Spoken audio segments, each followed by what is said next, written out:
Olá a todos, tudo bem? Bem, eu resolvi aproveitar o meu canal aqui, esse canal da gente, para também de vez em quando conversar com vocês sobre algumas questões sobre educação que eu vejo em sala de aula, dessa vivência em sala de aula, porque além de ser visto por alunos, eu me dei conta também que esse canal é assistido por alguns professores, colegas meus de biologia.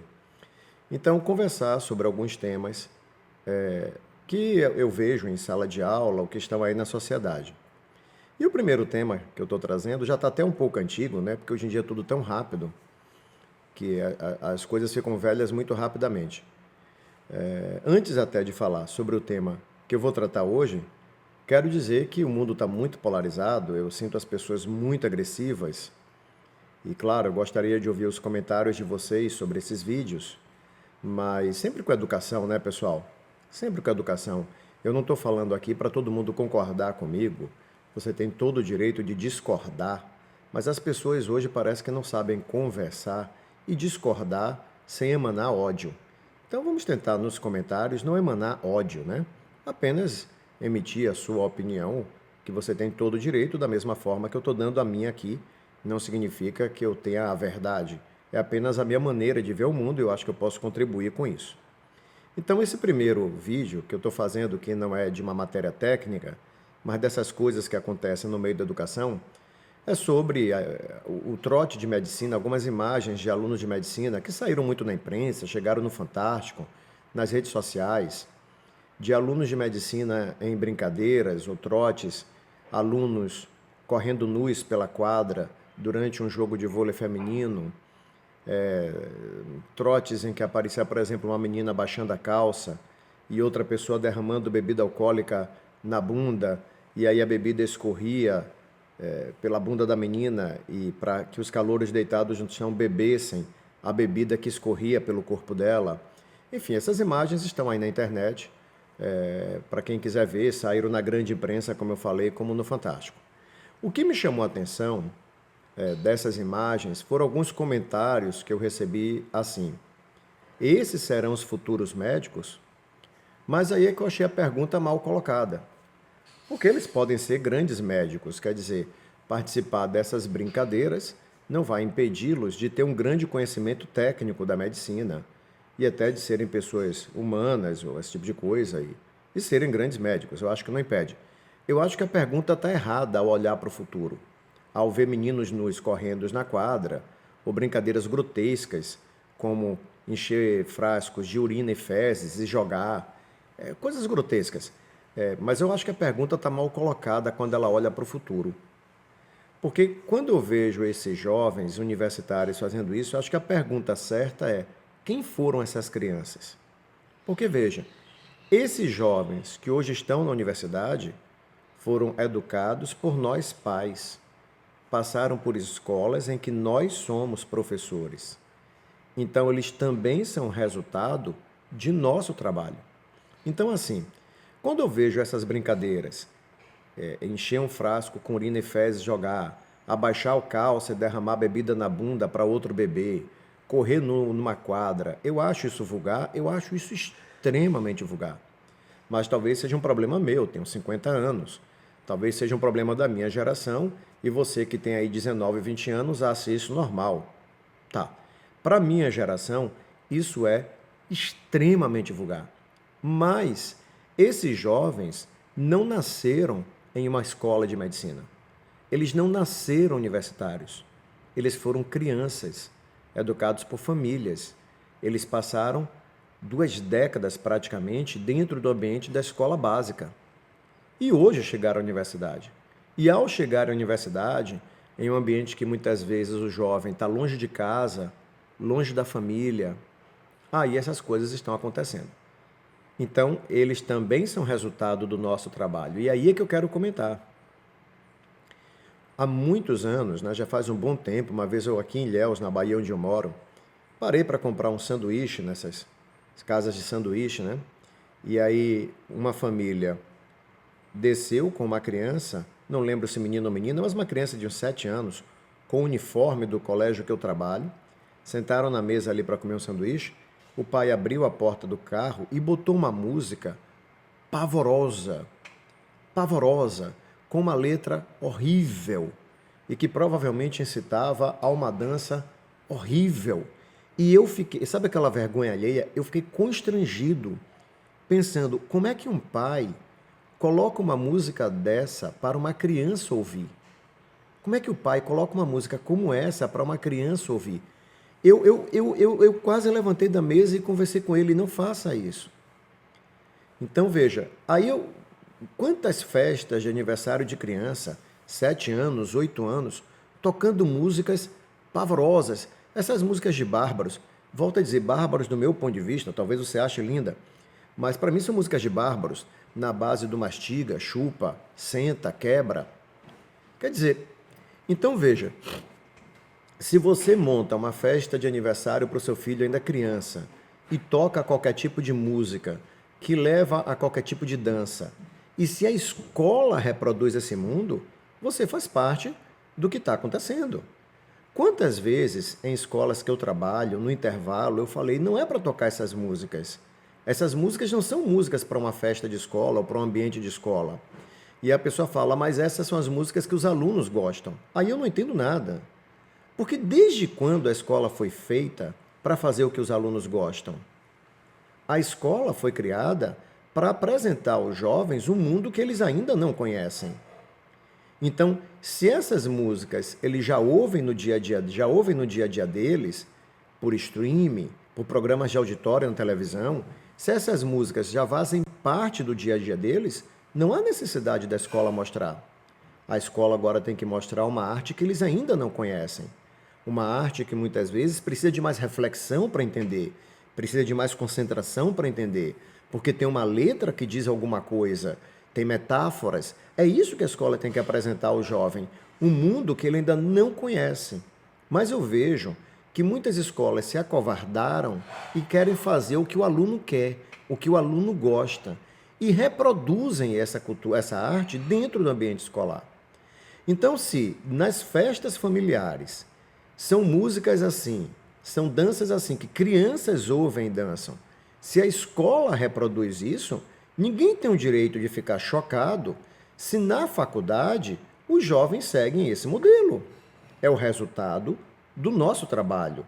É hipocrisia, famílias fazerem isso, escolas fazerem isso e depois culparem esses jovens como se eles fossem uma invenção deles mesmos. Eles não se inventaram. Eles são muito, em grande parte, consequência do ambiente que nós oferecemos a eles. Então, eu acho que esta reflexão, o que eles fizeram, diz sobre eles, diz. Mas eles são jovens. Diz muito mais sobre nós como família, nós como escola. Se você entende que aquilo é um fracasso, então nós fracassamos. Eles não fracassaram sozinhos. Entenda, volto a dizer, as imagens que eu vi, eu acho que são vulgares, eu acho extremamente vulgares. Talvez você que esteja me ouvindo tenha 19 anos, 21 anos, 20 anos.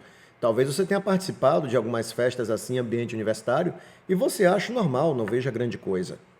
Eu vejo. O que eu sempre digo aos jovens, aos meus alunos, é o seguinte, né? É aquela questão do mito de Ícaro. Ícaro estava com o pai preso no labirinto do dinossauro. Do dinossauro não, do Minotauro. Que dinossauro? Preso no labirinto do Minotauro. Então o pai de Ícaro teve uma ideia, vamos criar asas e sair daqui voando. Mas o pai de Ícaro falou, olha, não voe muito alto, porque o calor do sol pode derreter a cera que une as penas e você vai cair. Não voe muito baixo, porque a umidade do mar pode encharcar as penas, você vai ficar pesado e vai cair. E aí, depois dessa orientação, eles fugiram do labirinto voando. O jovem, o filho, se empolgou, foi voando cada vez mais alto. O pai dizendo, não voe tão alto. Ele insistiu, o sol derreteu a cera e ele caiu e morreu. Então, o que eu digo aos alunos é isso, não voe tão alto, nem voe tão baixo. O que é voar baixo na vida de um jovem? É aquele jovem sem ambição, é aquele jovem sem objetivo, é aquele jovem, sabe, que não tem um projeto, ele está voando muito baixo. Mas também não voe muito alto. Você não precisa botar sua vida em risco. Você não precisa fazer coisas escatológicas, grosseiras para se divertir. Aí você pode me dizer assim, nossa, mas aí a vida fica muito limitada. Não fica. Por que não fica? Porque o céu é imenso. Então, entre o muito baixo e o muito alto, tem um amplo espaço em que dá para você se divertir. Será que é preciso, numa festa de calouro, numa recepção de calouro, fazer esse tipo de coisa que remete até à tortura? Né? E aí eu fico pensando, né? Quantos desses jovens entram numa faculdade vindo de outra cidade, um ambiente estranho, que eles precisam socializar, que eles precisam fazer amizades e se sentem extremamente pressionados e não têm força interior para dizer não e acabam participando disso? Quanto sofrimento isso repercute? Então, além do ponto de vista assim, do que eu considero realmente vulgar, há uma violência por trás disso, se são brincadeiras feitas com calouros que muitas vezes não têm nem força interior para dizer não dentro daquele ambiente. Então, enfim, mas o que eu queria realmente dizer, porque, como eu disse, esse vídeo é também visto por colegas professores, é que se nós olharmos esse tipo de situação que hoje está acontecendo em faculdades e ficamos horrorizados, nós temos que ficar horrorizados com o resultado do nosso trabalho. É o resultado do nosso trabalho. Se você trabalha em uma escola que nas festas, que no espaço escolar, as músicas, as danças são essas que a gente vê normalmente por aí, e a escola repercute esse modelo porque tem medo de educar e acha que tem que fazer o que o jovem quer, então não tem por que se queixar de quando eles saem do ambiente da educação básica, eles se comportem assim. Fomos nós. Nós fazemos parte dessa situação. Quanto a você, que é estudante de medicina, e eu dou muitas aulas a estudantes de medicina, e eu percebi, por exemplo, na matéria do Fantástico, me deu a sensação assim, que alguns alunos nem entenderam por que tanta repercussão, como se fosse um exagero a repercussão a respeito daquilo. Entenda por que é mais grave em se tratando de um aluno de medicina. Veja, são duas situações. A primeira, muitos desses vídeos vêm de escolas privadas de medicina, que cobram mais de 10 mil reais por mês. Então, é a nossa elite econômica que está ali. São pessoas extremamente favorecidas dentro do quadro social do Brasil. Então, a gente espera, assim, que pessoas que tiveram acesso a excelentes escolas e que tenham condições de pagar um valor desse, tenham um comportamento melhor. Realmente é uma expectativa justa. É justo pensar assim, tá? Que tivesse um comportamento melhor por ter tido a mais recursos de educação. Veja que se aquelas imagens fossem no baile funk da periferia do Rio de Janeiro, de uma menina no baile funk baixar a calça, outro derramar a bebida para a bebida escorrer e outros deitados beberem, ia dizer que era coisa de pobre. Ia vir todo aquele preconceito contra os pobres, vem todo o preconceito contra baile funk, como se fosse coisa de um mundo que não nos pertence, nós estamos acima disso.